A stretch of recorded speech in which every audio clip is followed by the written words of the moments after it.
स्वामी समर्थ. स्वामी आज तुम्हाला सांगू इच्छित आहेत, कृपया हा संदेश शेवटपर्यंत ऐका. भाग्यवंत ठराल. शरीराने तुम्हाला दिसत नसलो तरी मी सदैव तुमच्या पाठीशी राहील आणि सदैव तुमचं रक्षण करीन. हा माझा तुम्हाला आशीर्वाद आहे.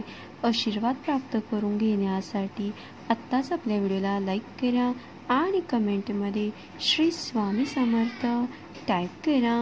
बाळांनो, ओठातून निघणारी नव्हे तर हृदयातून निघणारी पुकार माझ्यासाठी पोचते, म्हणून तळमळीने मला आळवा किंवा आठवा. तुमच्या प्रार्थनेच्या प्रत्येक शब्दाला व्याकुळतेचे, तळमळीच्या भावनेचे बळ द्या. बघा, त्यानंतर तुमचा प्रत्येक शब्द न शब्द कसा प्रत्यक्षात प्रकट होईल, कशा पद्धतीने तुमची इच्छा मी पूर्ण करेन. मी कधीच तुम्हाला निराश करणार नाही, कधीच रिकामे ठेवणार नाही. जे आणि जेवढे तुम्ही नुकसान झाले असेल त्याची भरपाई स्वामी अन्य गोष्टींनी करतात.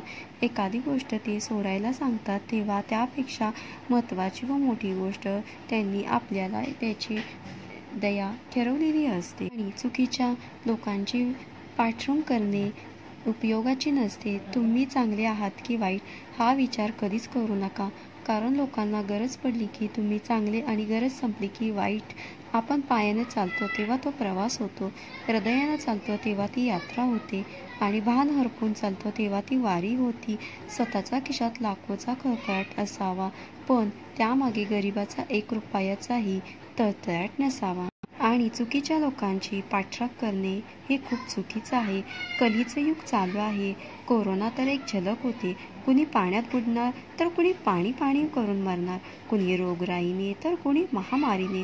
सृष्टीचा विनाश होणार आहे तर हे विधिलिखितच लिहिलेले आहे. हे जग जगबुडीच्या दिशेने हळूहळू चालत जाणार आहे. करोडो रुपयांचा बंगला तरी शेवटी आंघोळ रस्त्यावरच ना. लाखोंची गाडी तरी 4 बांबू नीट जायचं असतं. कितीही सोनं असलं तरी तोंडात फुटकाच मणी असतो ना. आणि आता हे सर्व मिळण्यासाठी पण नशीब लागतं, हे कोरोनाने पण दाखवून दिले. म्हणून कायम भक्तीत राहा, अजून वेळ गेली नाही. संदेश शेवटपर्यंत ऐकल्याबद्दल धन्यवाद. श्री स्वामी समर्थ.